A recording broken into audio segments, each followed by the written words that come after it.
Assalamualaikum warahmatullahi wabarakatuh. Alhamdulillah, yang saya hormati Bapak Ketua Pengurus Masjid beserta pengurus lainnya, yang saya hormati Bapak Imam kita, mudah-mudahan senantiasa diberikan nikmat sehat dan kesempatan untuk selalu memimpin kita dalam melaksanakan salat wajib maupun salat sunnah lainnya. Yang saya hormati Ketua Panitia Amalia Ramadan beserta panitia lainnya. Yang saya hormati ibu-ibu majelis taklim dan ibu-ibu lainnya, hadirin dan hadirat yang senantiasa dirahmati oleh Allah Subhanahu wa taala.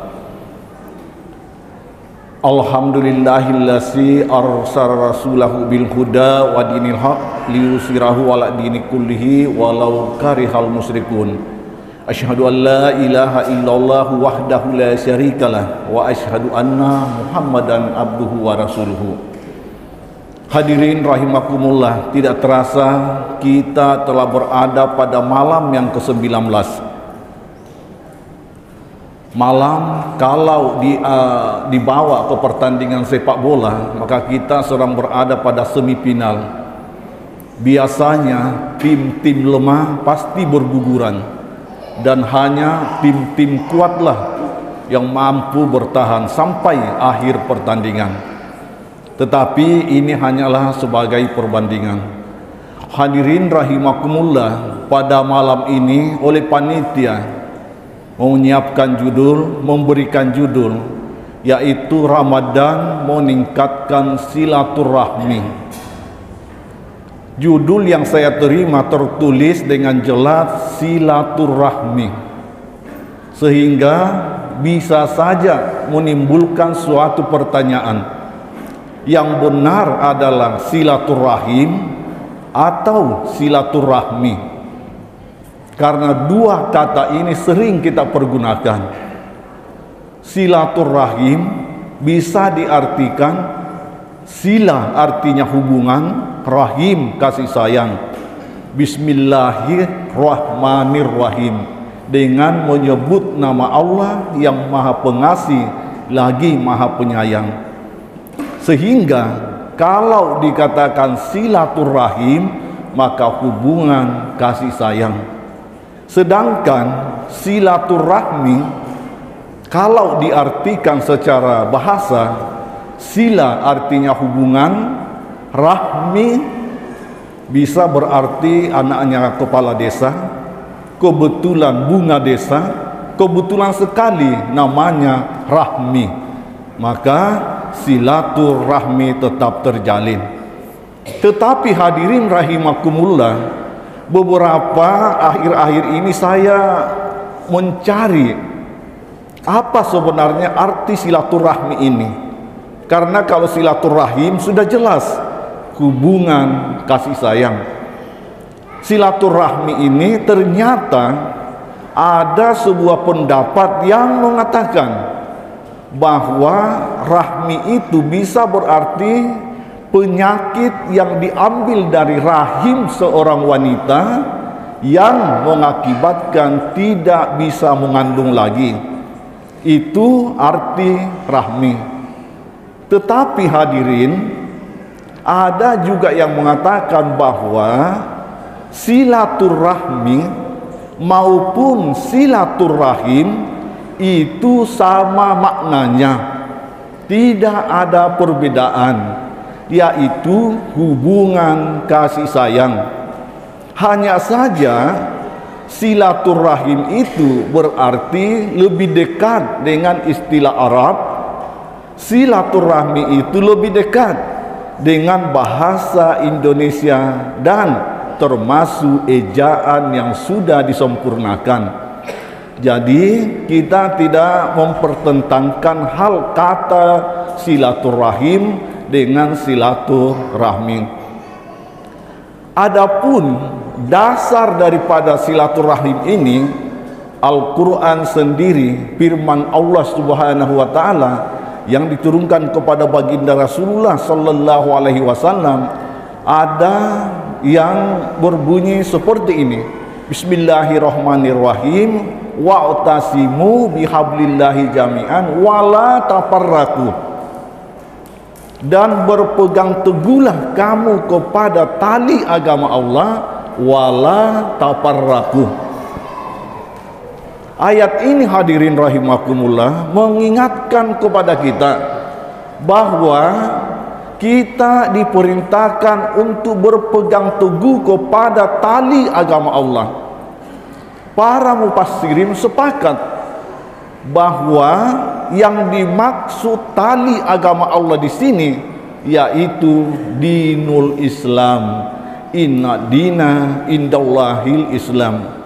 Kemudian pada ayat ini kita dilarang untuk saling cerai-berai, untuk saling tidak menjalin silaturahmi maupun silaturahim. Hadirin rahimakumullah, lalu kepada siapakah yang pertama tingkatannya atau urutan untuk menjamin silaturahim itu? Yang pertama adalah kepada ibu kandung kita.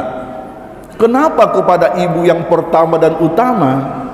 Karena kita berpegang teguh pada kata silaturahim.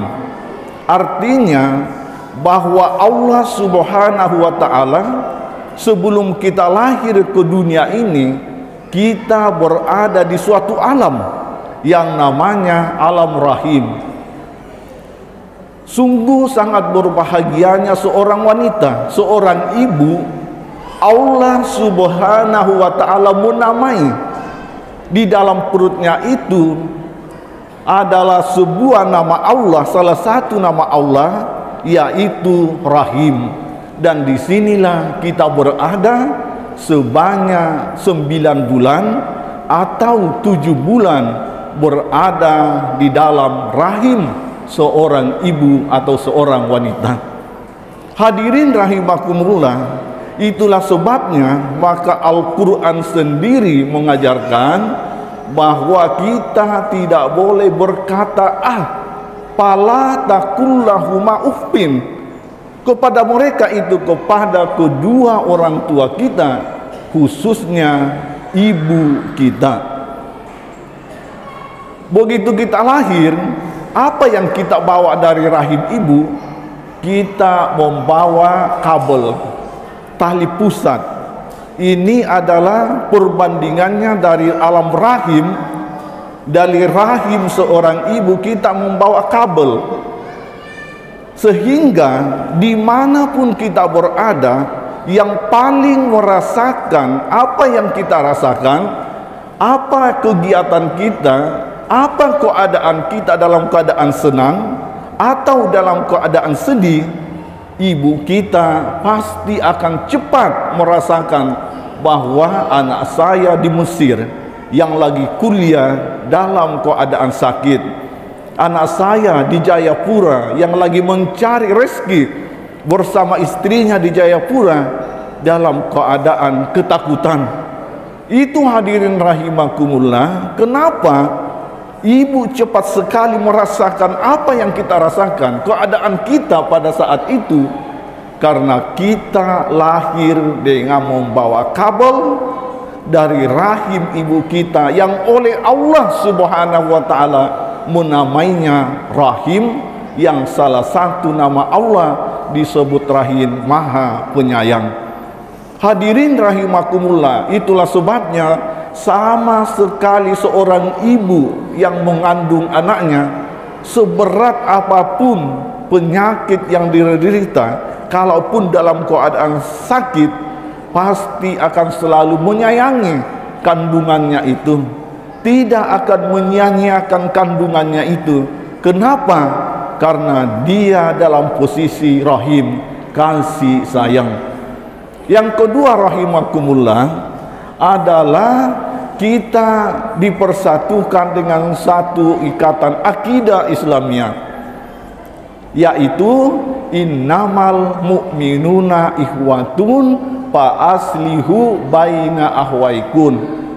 Allah Subhanahu wa ta'ala mengingatkan kepada kita bahwa sesungguhnya kita ini yang telah mengucapkan kalimat tauhid la ilaha illallah, apa statusnya bagi kita?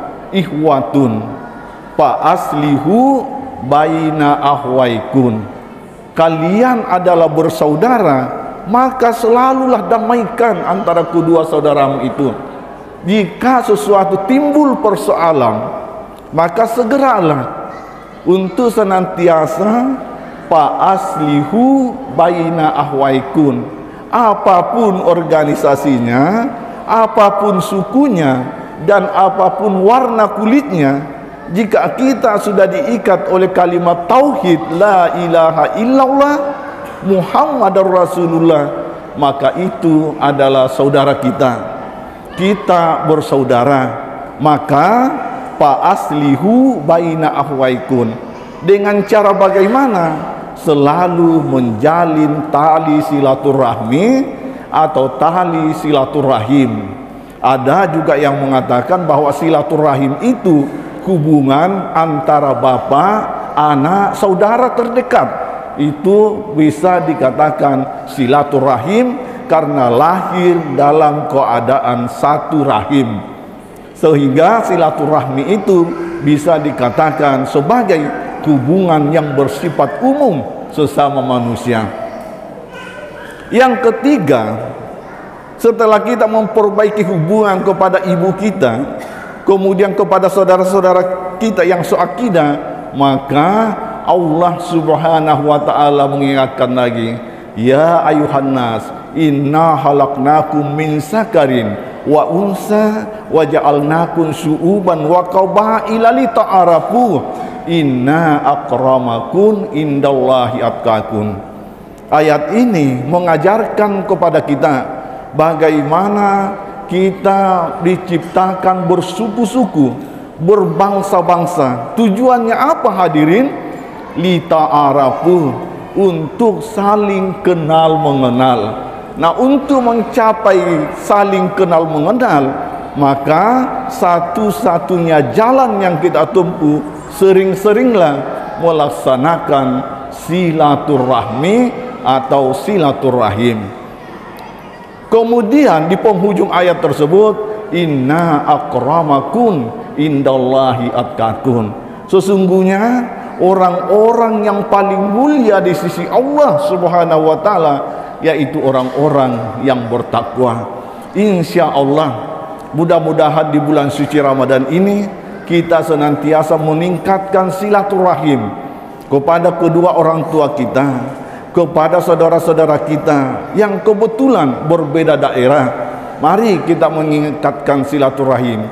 Kemudian kepada saudara-saudara kita seagama, seakidah, sebangsa dan setanah air, tanpa melihat perbedaan suku dan agama, mari kita senantiasa meningkatkan silaturahmi lewat bulan suci Ramadan ini maupun saat nanti keluar bulan suci Ramadan, yaitu perayaan Idul Fitri atau yang dikenal dengan istilahnya lagi halal bihalal. Dengan kegiatan halal bihalal inilah tercipta silaturahmi dan silaturahim.